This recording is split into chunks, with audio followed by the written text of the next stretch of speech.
함께 은혜를 나눌 하나님 말씀은 로마서 12장 1절부터 12절까지입니다. 제가 하나님 말씀을 봉독하겠습니다.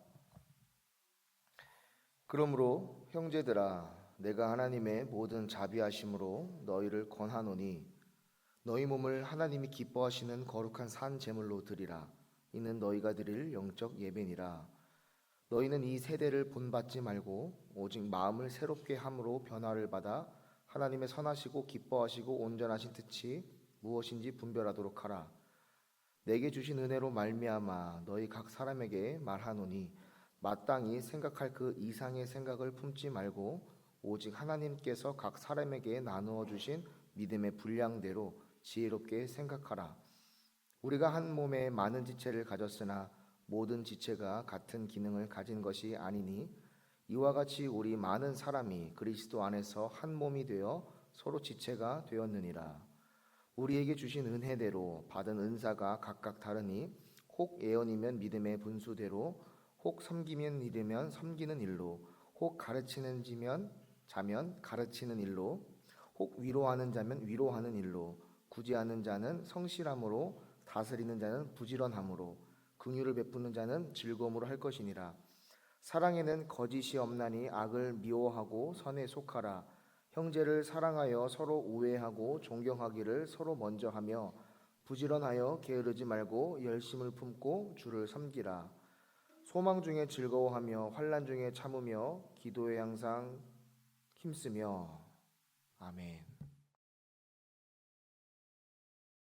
반갑습니다. 저는 구세군 홍보부를 맡고 있는 장규영 사관이라고 합니다. 군복 입고 나오면 거리에서는 그런 말씀들을 요즘도 가끔 하시더라고요. 12월도 아닌데 왜 벌써 나오셨습니까? 라고 하세요. 제가 이제 자선 냄비 때문에 구세군을 많이들 아시는데, 사실 구세군이 한국에 들어온 지는 118년째가 되어 가고 있고, 구세군 자선 냄비가 한국에서 처음 시작된 것은 올해가 98년째 되어 가고 있습니다. 제가 2002년도에 26살 나이를 가지고 나사렛 대학교에 입학을 했습니다. 신학을 해서 목회자가 되어야 되겠다. 처음에는 이제 선교사가 되어야 되겠다라는 꿈을 가지고 나사렛 대학교에 입학을 2001년도네요. 2001년도에 그때 입학을 했을 때 우리 정무성 교수님 그때는 머리가 되게 많으셨거든요. 근데 아까 아침에 오랜만에 뵀는데 무슨 일이 있으셨는지는 잘 모르겠지만 많이 없으셔서 그랬습니다.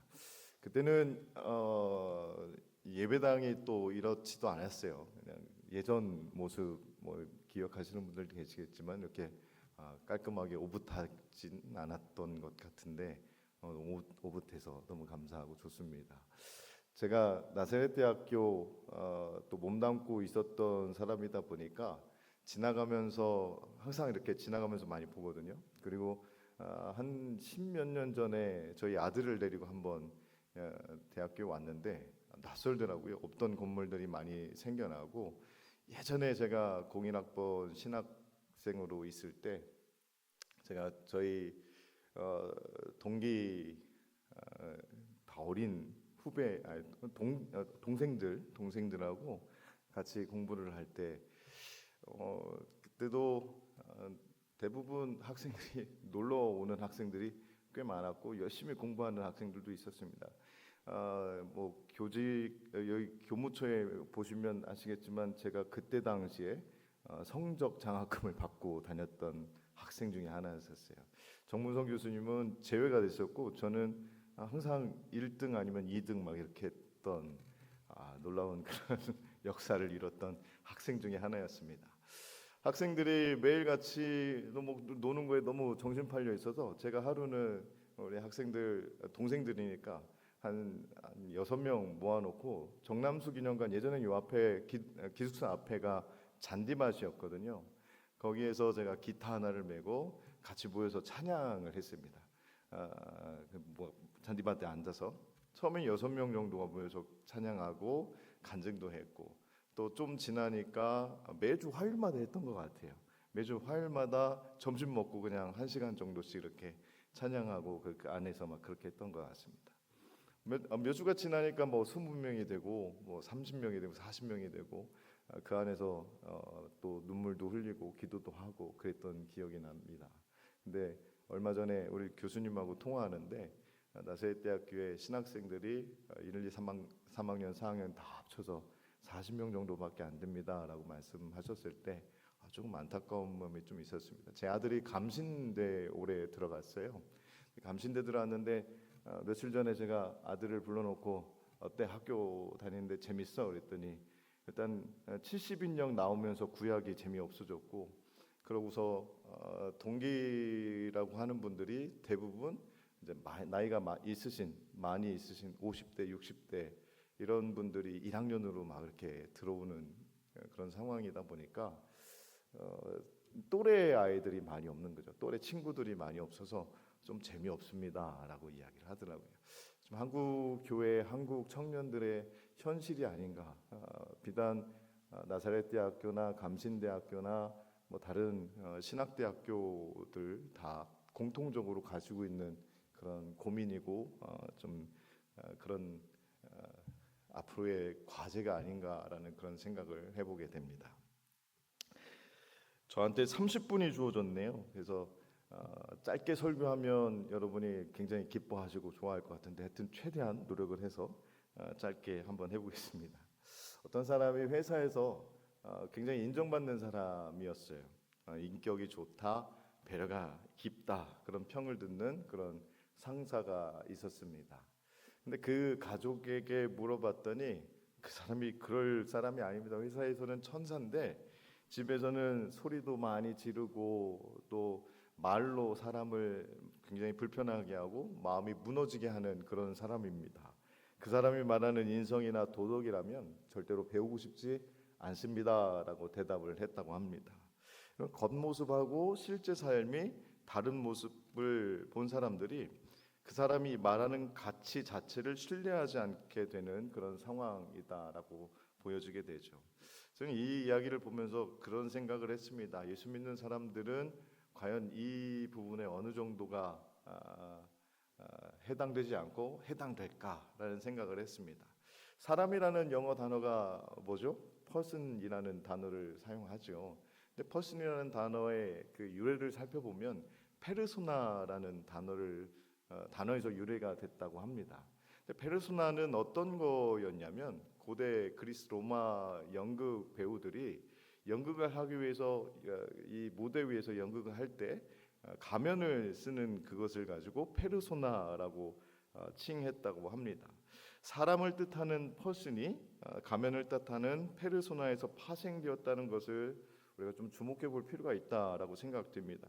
사람은 본심을 숨기는 그런 가면을 쓰고 살아가는 존재다라는 거죠.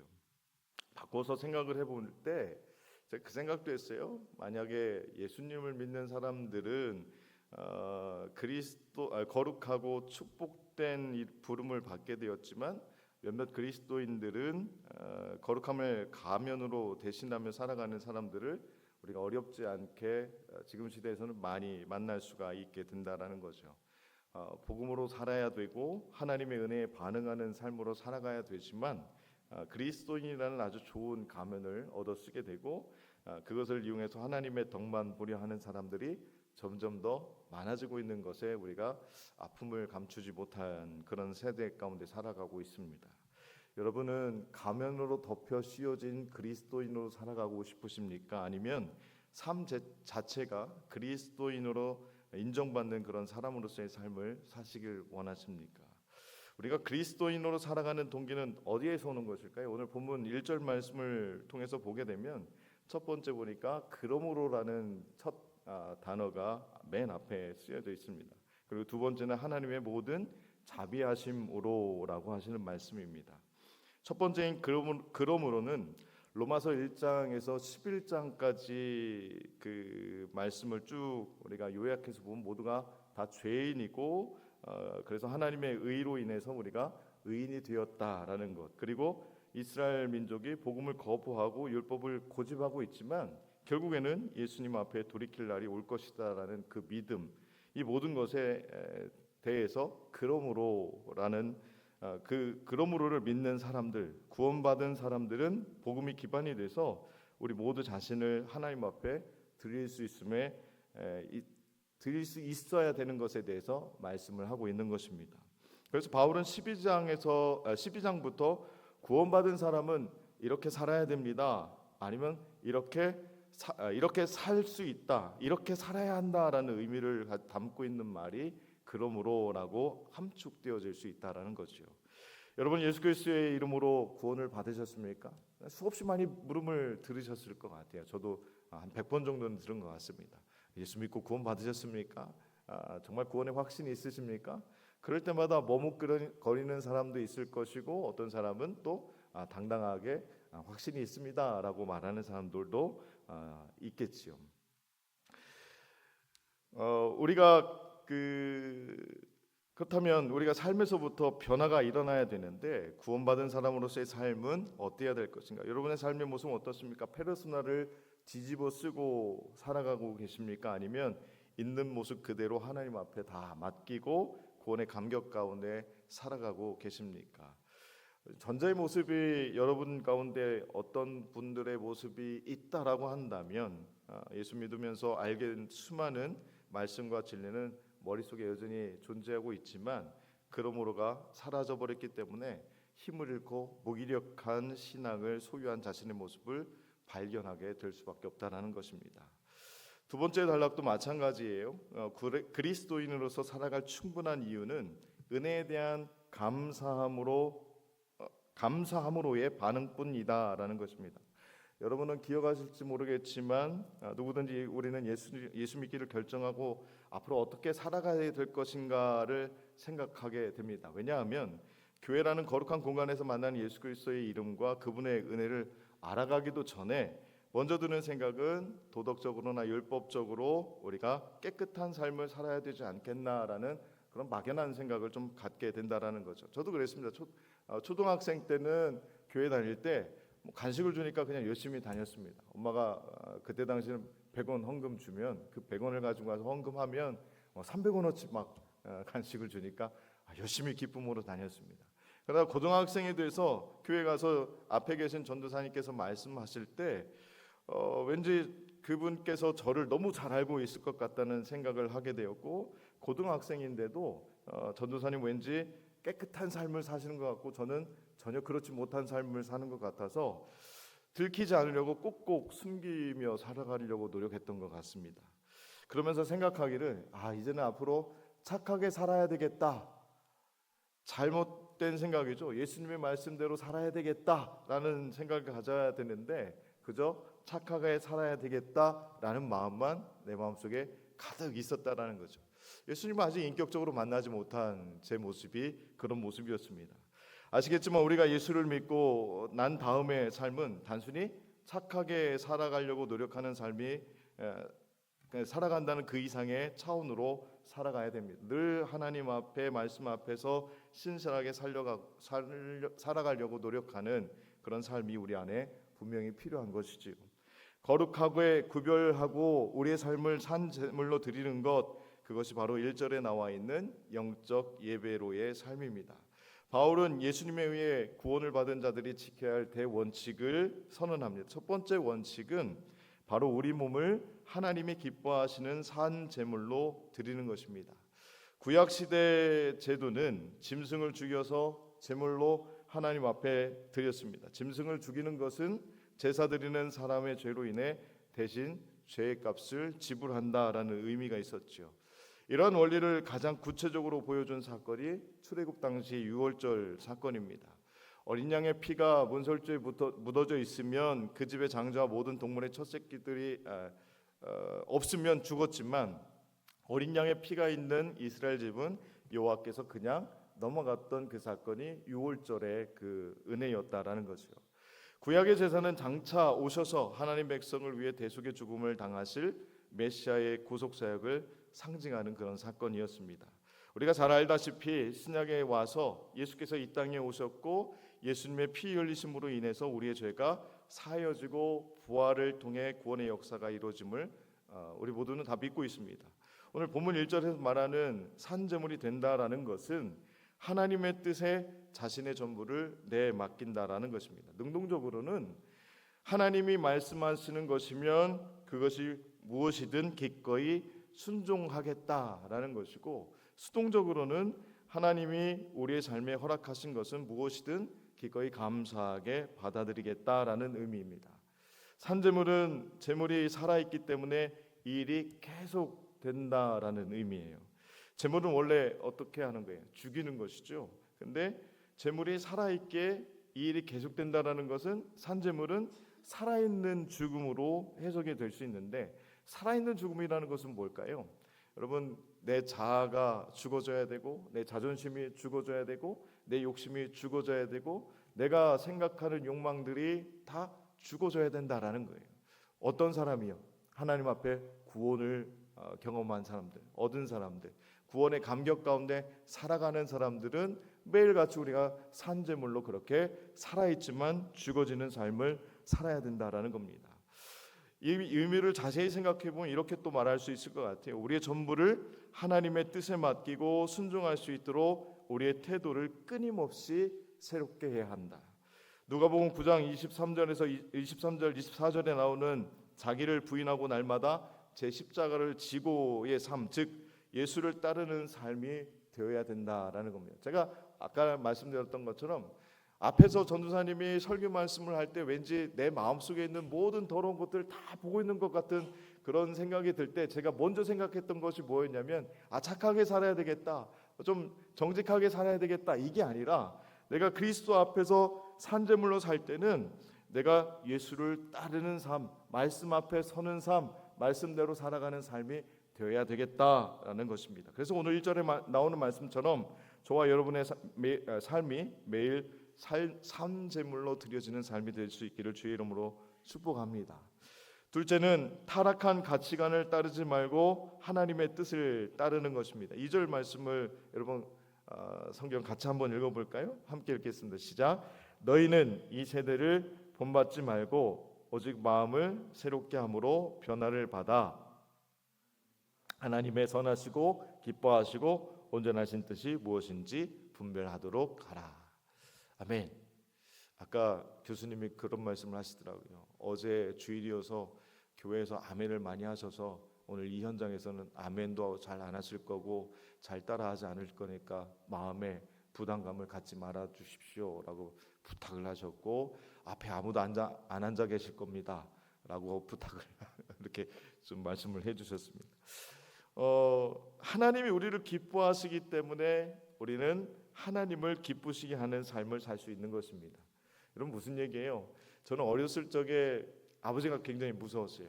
일주일 중에 거의 일주일을 술 드시고 들어오셨습니다. 술 드시고 들어오셔서 조용히 주무시면 좋겠는데 꼭 저를 불러서 혼내켰습니다. 가방 검사도 하시고 그날 그 공부한 내용들을 좀 점검도 하시고, 그러다가 몇 가지 이렇게 틀리게 되면 또 혼내키시고, 그럼 혼내키시면서 너는 첫째, 제가 장남이거든요. 장남이니까 더 혼나야 돼. 무슨 논리인지는 모르겠는데 저는 동생들 혼나는 것보다 2배, 3배는 더 혼났던 것 같습니다. 그래서 무서웠어요. 아버지가 올 때마다 굉장히 무서웠습니다. 밤이 되면 그렇게 무서웠습니다. 근데 무서우니까 아버지 말씀을 좀 멀리하게 되고 가까이 가는 걸 좀 좋아하진 않았습니다. 근데 하나님이 우리를 기뻐하시기 때문에 우리가 하나님을 기쁘게 할 수 있다. 이건 무슨 얘기냐면, 하나님이 우리 안에 모든 부분에서 여러분이 그리스도 안에서 하나님의 구원받은 백성으로 살아갈 때 하나님이 여러분을 기뻐하신다라는 거예요. 여러분, 그 기쁨 가운데 우리가 하나님을 기뻐할 수 있다라는 말씀을 드리는 겁니다. 여러분, 2절을 바탕으로 생각했을 때 2가지 삶의 방식이 있음을 알 수가 있어요. 하나는 세상을 따르는 것이고 또 다른 하나는 하나님을 따르는 것이겠죠. 그리스도인의 삶은 하나님의 뜻을 따라 살아감으로 비로소 그리스도 안에서 온전한 삶을 살아갈 수 있게 되는 것입니다. 여러분, 이 세대를 본받게 되는 것은 무엇을 의미하는 것일까요? 여러분, 이 세대 본받기가 너무 쉽지 않습니까? 제가 예전에 서울에 살다가 아까 우리 교수님이 잠깐 설명해 주신 제가 2011년도에 안수를 받고 강원도 동해라는 곳을 갔습니다. 그러다가 거기서 6년 동안 사역을 하고 온양이라는 곳에 와서 4년 4개월을 또 목회를 하다가 또 대구라는 곳에 가서 4년을 또 목회를 했어요. 그러다가 서울에 올라오니까 촌놈이 돼 있었죠. 예전에 서울에 살았었는데 홍대에 가니까 얼마나 많은 문화들이 제가 경험해 보지 못했던 문화들이 얼마나 많은지 몰라요. 명동에 가니까 또 얼마나 많은 문화들이 있는지 몰라요. 성수에 가니까 내가 경험해 보지 못했던 그런 것들이 얼마나 많은지 몰라요. 제가 홍보부장이라고 했잖아요. 그래서 요즘 MZ 세대들은 무엇을 보고 더 좋아할까 많이 고민하면서 거리에 있는 것들을 많이 보게 됩니다. 여러분 제가 그 사람 많은 곳을 많이 다니다 보니까요. 뭘 많이 느끼게 되냐면 내가 이 사람들처럼 살아가는 게 어렵지 않겠구나라는 생각을 갖게 돼요. 어렵지 않게 금방 흡수될 수 있겠다라는 생각이 듭니다. 그래서 그저 마음과 세상이 이끄는 대로 살면 이 세대를 본받는 것과 똑같다라는 생각이 들었습니다. 그러다 보면 어느 순간 정신을 차리게 되었을 때 나도 모르게 하나님 없이 사는 사람들과 별반 다르지 않은 삶을 살아가는 삶을 우리가 스스로 발견할 수도 있게 될 수도 있습니다. 믿음의 삶은 좁은 길이고 사람들이 꺼리는 어려운 길입니다. 그래서 1절에서 말하는 산재물의 삶으로 살아가야 된다라는 거죠. 변화된 삶을 원하면서 이전과 똑같이 생각한다면 자신도 모르는 사이에 세상 풍조를 따라가는 자신을 발견하게 되는 것입니다. 우리 몸으로 뛰는 삶 전부가 하나님이 기뻐하시는 산 제사가 되도록 하려면 어디에서부터 시작이 돼야 된다고 생각을 하십니까? 오늘 본문 3절에 보니까 구체적으로 어디에서 하나님이 기뻐하시는 산 제사를 드려야 하는가에 대해서 설명을 하고 있습니다. 개인적인 차원에서는 거룩한 산 제물이 되어야 된다면 공동체의 차원에서는 한 몸을 이루어야 된다라고 우리가 권면하고 있습니다. 우선 바울은 마땅히 생각할 그 이상의 생각을 품지 말라고 우리에게 이야기를 하죠. 거만해지지 말라라는 것입니다. 위험한 것은 이기심 또는 자기중심적인 생활과 생각입니다. 하나님을 의지하고 신뢰하는 일에 가장 커다란 장애물은 자신에 대한 과대평가입니다. 물론 과소평가하는 것도 좋지는 않습니다. 이것은 일종의 열등감에서 나오는 마음이겠지요. 이런 사람들은 좀처럼 어떤 일을 할 때 쓰임을 받지 못하는 경우도 있습니다. 그런 가운데도 열등감을 가진 사람들은 자기의 부족함을 인정하고 알기 때문에 상대적으로 하나님을 신뢰하기가 쉽습니다. 그러나 자신을 필요 이상으로 과대평가하는 사람이 좀 문제가 되는 거예요. 과대평가하는 사람들의 속성을 좀 살펴보게 되면 자신이 무슨 일이든 다 해결할 만한 능력을 소유한 사람으로 착각하면서 살아갑니다. 그러다 보니까 하나님이 그다지 필요하지 않게 되는 거죠. 이런 사람을 우리가 뭐라고 이야기하죠? 교만한 사람이라고 이야기를 합니다. 그래서 우리 삶의 자그마한 교만도 매우 주의해야 된다라는 교훈을 우리에게 주고 있는 것입니다. 그 교만의 씨앗이 자라서 자신을 신처럼 생각하는 사람들이 점점점 많아지게 되기 때문입니다. 우리가 구원받은 것은 전적으로 하나님의 은혜로 된 것임을 여러분 믿으시길 주의 이름으로 축복합니다.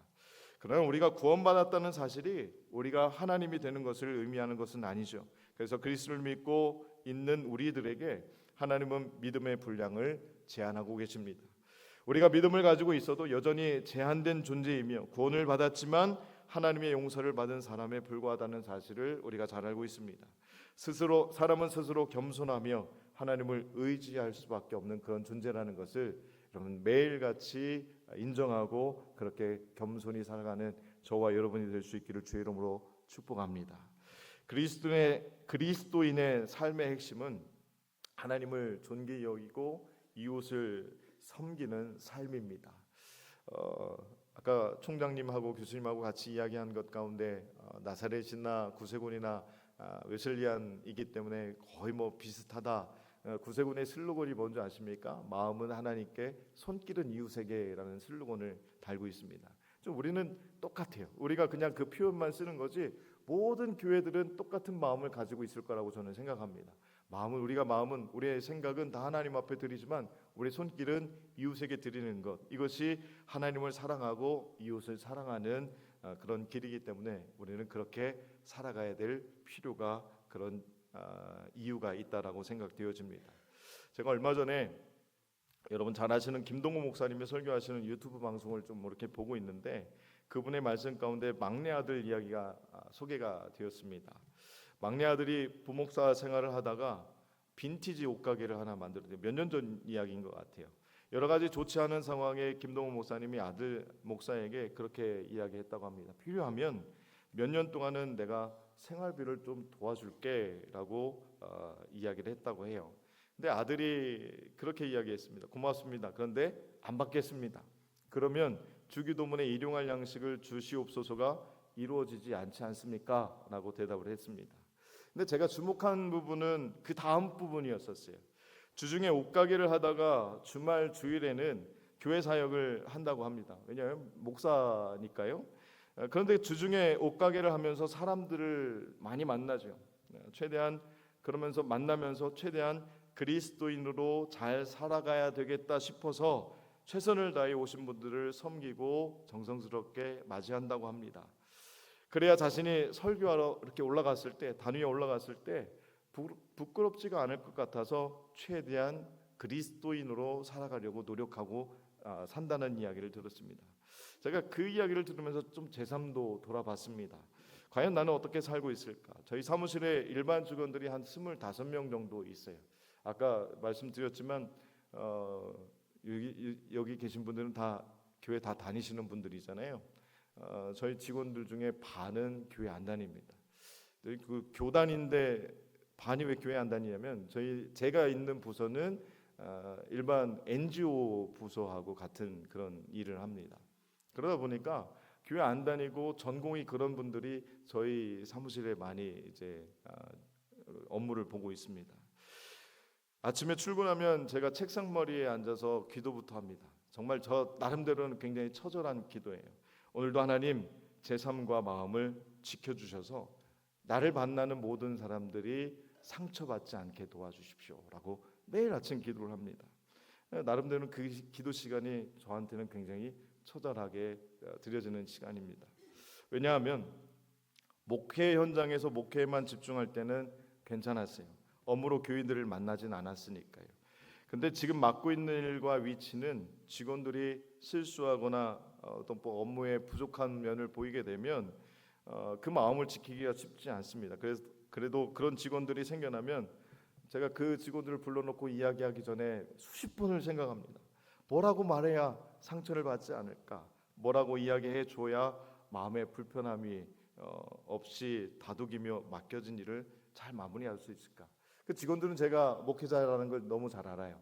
제가 부장이라는 직급을 가지고 거기에 앉아 있지만 그 전에 그 직원들은 저분은 사관이고 목회자구나라는 것을 너무 잘 알기 때문에 제가 그분들에게 상처 주면 안 되겠다라는 마음을 가지고 매일 아침 그렇게 처절하게 기도하고 어떤 일들이 상황이 발생됐을 때 마음에 10번씩 20번씩 고쳐먹고 그렇게 이야기를 합니다.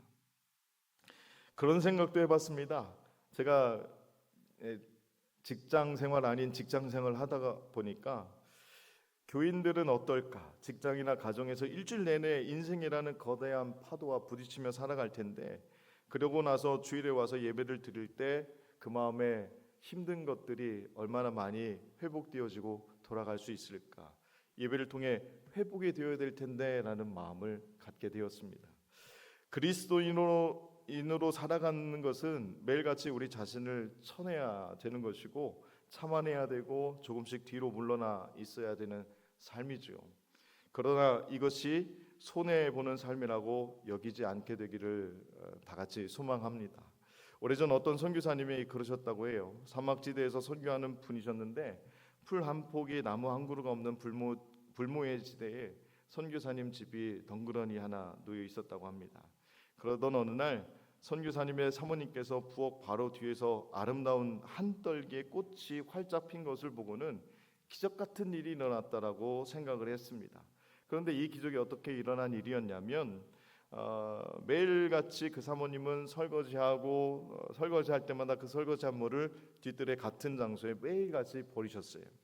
늘 같은 장소에 버리다 보니까 어느 순간 토양이 바뀌었고 그곳에 한 씨앗이 바람에 날려와서 떨어져서 어느 날 갑자기 아름다운 꽃을 피워내게 된 것입니다. 그렇습니다. 한순간에 생활이 바뀌는 것이 어렵다 할지라도 늘 말씀과 기도를 가까이 하는 삶을 살아가다 보면 구원의 감격이 우리 삶에 물밀듯이 몰려오게 될 줄로 믿습니다. 우리는 너무 잘 알죠. 이런 상황들 그래야 된다. 그것이 우리가 살아가야 하는 방법이다라는 것을 너무 잘 알죠. 그런데 저도 살아보니까요. 그런 순간들을 매일매일 놓치고 살아가는 저를 발견하게 됩니다. 여러분 그러면 제가 얼마나 밤중에 집에 들어와서 얼마나 후회하는지 아십니까? 오늘 내가 왜 그랬지? 왜 그런 삶을 살았지? 왜 나는 그럴 수밖에 없었지? 라는 반성을 하게 되는 거죠. 여러분 그럼에도 불구하고 우리는 매일같이 내 자신을 치면서 살아가야 된다는 거죠. 여러분 구원받으셨다고 대답은 안 하셨지만 다 그렇게 속으로 다 대답하셨잖아요. 여러분 구원받은 감격 가운데 살아가고 계십니까? 여러분 저는 구원받은 감격을 잃어버리지 않으려고 얼마나 노력하며 살아가는지 모릅니다. 여러분도 물론 그렇게 다 살아간다라고 저는 생각합니다.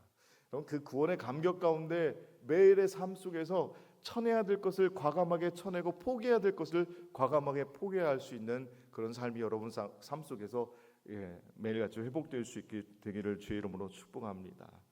복음의 능력으로 살아가게 되고 살아가게 되는 것입니다. 살아내게 되는 것입니다. 그리스도인으로 살아가면서 하나님의 영광이 여러분을 통해 드러나게 될 줄로 믿습니다. 하나님의 은혜로 의롭게 된 사람은 새 사람이 됩니다. 새 사람이 된 사람은 이전과는 다른 새로운 삶을 살아가야 합니다. 이전에 바르지 못한 삶의 모습을 깨끗하게 정리도 해야 합니다. 여호수아가 가나안 땅을 정복할 때 모든 족속을 진멸하지 못하고 가사와 가드와 아스돗에 남겨두었던 아낙 자손들은 후에 다윗과 겨룬 괴물 골리앗이 되어서 나타났습니다. 우리가 예수님을 믿고 구원받았고 내가 믿음의 사람으로 살기로 결단했을 때 우리가 버려야 될 것이 얼마나 많습니까? 아까도 말씀드렸던 것처럼 자존심도 내어 버려야 되고 욕심도 내어 버려야 되고 욕망도 내어 버려야 되고 이 모든 것들이 다 뭐예요? 가사와 가드야 아스돗에 있었던 그런 여러 가지 이 잔재들 그것들이 남아 있으면 결국엔 괴물이 돼서 돌아오는 골리앗을 우리 삶 속에서 마주칠 수밖에 없다라는 것이요. 여러분 예수님의 은혜를 경험하고도 옛 습관을 버리지 못하고 마음을 새롭게 하지 않으면 나도 모르는 사이에 세상의 방탕한 모습을 따라 살아갈 수밖에 없다라는 거지요. 세상 사람들과 똑같은 모습으로 살아가는 모습 그것이 진짜 그리스도인일까요? 어쩌면 페르소나 우리가 가면을 뒤집어 쓰고 있는 그리스도의 모습이 아닐까라는 생각을 합니다. 이전과 다른 생각으로 마주하는 상황들을 대할 때 하나님의 은혜가 우리와 함께 하실 줄 믿습니다. 가룟 유다가 생각을 놓친 그 순간에 마귀는 그에게 예수를 팔 생각을 집어넣었습니다. 생각은 주님이 다스리는 영역이 되어야 됩니다. 바울은 고린도 교회에 편지하면서 모든 생각을 사로잡아서 그리스도께 복종하라고 권면을 했습니다. 이전에 내 모습들을 돌아보고 내 삶이 그리스도를 향할 수 있도록 우리 생각과 삶을 변화시켜 나갈 수 있게 되기를 주의 이름으로 축복합니다. 우리 삶의 영적 예배가 다시 되살아나셔서 여러분 매일같이 감격 가운데 살아가는 저와 여러분이 될 수 있게 되기를 주의 이름으로 축복합니다. 기도합니다. 하나님 우리가 예수 믿고 기쁨 가운데 살아가는 그런 존재임을 믿습니다. 그러나 때로는 우리 삶 속에서 하나님을 놓치는 경우가 얼마나 많은지 또 되돌아보게 됩니다. 주여 붙잡아 인도하셔서 매일같이 우리 삶 속에 모난 것들을 쳐내고 오직 하나님을 바라볼 수 있는 그런 은혜가 살아 숨쉬게 인도하여 주시옵소서. 성령을 바라보게 하시고 우리 삶에 지친다 할지라도 여전히 우리 손을 붙잡고 계신 하나님을 바라볼 수 있는 우리의 영적 시선을 우리가 놓치지 않도록 주님 인도하여 주시옵소서. 오늘 매일같이 힘겨운 삶을 살아가지만 그래도 우리는 구원받은 백성들, 우리는 하나님 앞에 놀라운 사랑을 받고 살아가는 그런 기쁨 가운데 살아가는 존재들이라는 것을 놓치지 않게 하시고 날마다 하나님을 기쁘게 하는 하나님의 백성들 될 수 있도록 주여 인도하여 주시옵소서. 감사하며 예수님의 이름으로 기도하옵나이다. 아멘.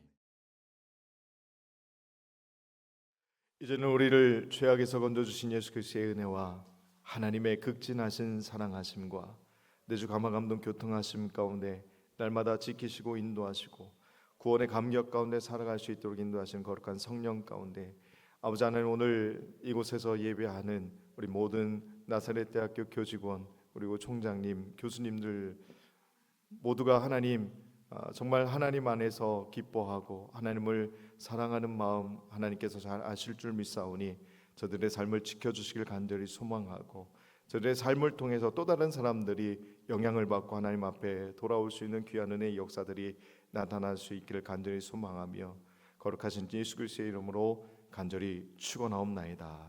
아멘.